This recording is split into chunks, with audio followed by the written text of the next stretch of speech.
This took me 36 years to figure out. And for the most part of my life, I saw myself as a project, not a person, not a whole human, a project, this never-ending to-do list of needing to fix. And that's kind of how I got into self-development, why I got so deeply into self-development, because I saw these parts of me where I was like, I just need to fix this. I'm like a busted up car in a mechanic's garage. And it was like, this is broken, and this thought there's something wrong with, and we've got to get rid of this. And how the hell did this get inside of the exhaust? This lazy part of me, I need to trash that and get rid of it. The judgmental voice, I need to silence it and push that out. I need to hate that side of myself. This being selfish, I need to shame it and get rid of it. And so what did I do? I dove hardcore into self-development. I hired my first one-on-one coach when I was 19, about to turn 20 years old. I read as many books as I possibly can. And I really just went hardcore into self-development. And I want to tell you this, the reason why I went into self-development was not to love myself, not to really understand myself, but it was to fix the parts of me that I hated. And after about 16 years in self-development, I realized like, no, this isn't the right way of doing it. Like, I've been working on myself so hardcore, and I've still got these parts of me. Now, they're not as loud as they used to be. They don't run the show as much as they used to, but they still pop up. And I was like, okay, well then maybe I can't get rid of this part of me. Maybe what it's about is integrating this part of me. Maybe it's about understanding that sometimes I do need this part of me, but I don't need it to run the show all of the time. And so here's what I did. In the past, this old mindset that I had created a constant war inside of me, because no matter how much I grew, there was always something that needed to be fixed. No matter how much my business grew and how much money I made and what my life turned into, like, yes, I will tell you that working on myself made my life a lot better. It made everything better. It made me happier. It made all of this stuff, but it didn't make my healing really start. Like, I wasn't really healing myself because I was always trying to fix something. Because I was always trying to fix something, I wasn't really healing the parts of myself. I was attacking myself in the name of improvement. And so the thing about self-development is I love self-development. I love changing myself. I love working myself. I love teaching this. There's nothing else that I love doing more than this. But self-development is a trap as well. And so you've really got to, if you're going to dive into it, you've got to really understand the mechanisms of all of this that's going on. What I learned is the problem with a lot of self-help and self-development is kind of like in the, I don't want to say the message that it carries, but it's almost like the underlying message. It's not like somebody just specifically says this to you, but it's like an underlying message of like, you're not good enough until you fix this. You're not good enough until you fix this. And you don't really notice. I mean, it took 16 years for me to figure it out, right? You don't really say it out loud to yourself, but deep down, it's kind of like this thought that we have to ourselves sometimes that's running the show. And you're like, once I stop being so lazy, then I'll love myself. Once I stop judging people, then I'll be a person that I accept. Once I become more giving, then I'll be worthy in some sort of way. And we fight the selfish side of us. We fight the lazy side of us. We fight the judgmental side of us. We fight all these different parts of us. And I'm going to keep using this word parts. But the more that you fight a part of you, the stronger that part of you actually becomes. It's like you give energy to that thing, and that thing needs energy for it to grow. And I know this because I lived it for years. And we will be right back. Hey, if you've ever wanted to be coached personally by me right now is your chance. I just opened the doors to Mindset 2.0, which is a 12-week system that's designed to help you finally break free from procrastination, to stop overthinking, stop holding yourself back so that you can create the life that you want. But the doors are going to close in just a few days, and the first few people who join are going to get a massive discount plus access to exclusive bonuses that I've never put out before. And so if you've been waiting for a sign, this is it. All you need to do is go to coachwithrob.com right now. Once again, coachwithrob.com, or you can click the link that's down in the description, and I'll see you on the inside. And now back to the show. No matter how much I try to work on not having a short temper, I'm still short-tempered sometimes. No matter how much I try to work on being judgmental, I'm still judgmental sometimes. No matter how much I try to work on not being selfish, I'm still selfish sometimes. Once again, it's not as bad as it used to be. Like if I had done no work on myself, I would be way worse of a person. If I had never worked on myself, I would be absolutely horrendous to be around. But, so I'm not like that, right? But at the same time, it's like I still have these parts of myself, and those will never go away fully. And what I like to tell people when I'm coaching people and, on my Zoom sessions and like Mindset 2.0 and everything is this: there is no destination. You're never going to get to the place. Like our goals are like the horizon. The closer that we get to them, the further that they get away from us. But here's really the shift that I think is important. I stopped trying to erase those parts of me, and I started learning about how to accept them, which is a journey of its own. But I really wanted to start to talk to you guys to have you understand it. I started to learn and go, okay, judgmental Rob, I'm going to stop fighting him, because when I fight him and I put more energy to it, it's like watering a flower. It's going to just grow. That energy is like the water. It's just, I'm going to stop fighting him. I'm going to stop giving him so much energy. I'm going to say, hey, let me just figure out a way to accept it. This part of me lives inside of me for a reason. So at some point in time, being selfish or being judgmental benefited me as a child. Maybe it made me feel safe. Maybe it made me feel like I was in control, whatever it might have been in some sort of way, but it made me feel safe at some point in time, most likely in my childhood. So I built that part of me unconsciously. And now I'm looking and going, okay, it's there. I accept that it's there. I don't want it to run the show anymore. Because even the quote unquote bad parts of you, like we like to put good or bad, positive or negative, those are all just human labels. Like humans, we like to label stuff. But in reality, there is no bad part of you. There is no good part of you. They're just parts of you that just pop up and, talk every once in a while. But like, let me give you a real example. This is an example that really like clicked in my head a few years ago when I was writing my book and really started to make me wake up to this. When I was writing my book, I was editing and rewriting and tweaking and obsessing about like every single sentence. And then I asked myself, I was like, let me take a step back real quick.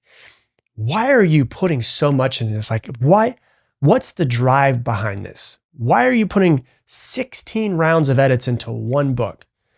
And I thought to myself, like, I really want to impact people. Like, I want someone to walk into a bookstore who's never heard of Rob Dial in their entire life and go, that looks interesting. I'm going to pick it up and read it. And they pick it up, they read it, and it changed their life. Because I've had that happen to me before. This book looks interesting. I'm reading the summary on the back. I take it home. I read it. That person changed my life. I had no idea who they were before I walked in the bookstore. So I do want that. And then I was also kind of playing devil's advocate. And I was like, yeah, but also you do want to be a bestseller. And if you're a bestseller and it's like a perennial bestseller, you'll make money off this thing for years.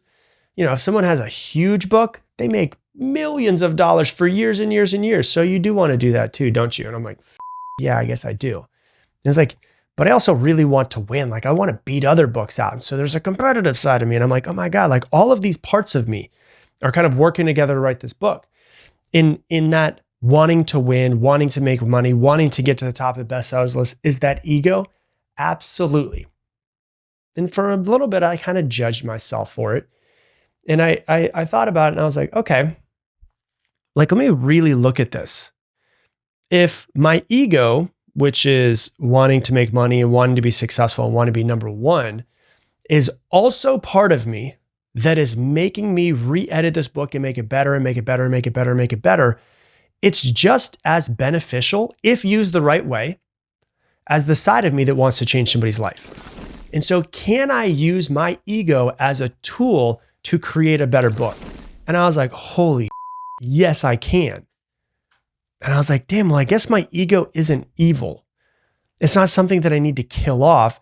It's just it's like one of my internal team members. And sometimes that team member needs to be brought up on stage. And sometimes that team member's been on stage for too long and I need to rip the mic away from him and push him off the stage. Sometimes I need to fire it up. Sometimes I need to tell it to chill. Either way, it's part of the crew. I ain't kicking him out. He's not able to go anywhere. It's just I'm learning to use these parts of me like tools in a tool belt. And the parts that we hate really might just be misunderstood in some way. What if the parts of you that annoy you the most are actually really valuable traits that we just misuse or misunderstand in some sort of way? Like the judgmental side of me that I talk about. Like sometimes I've said this many times in the podcast.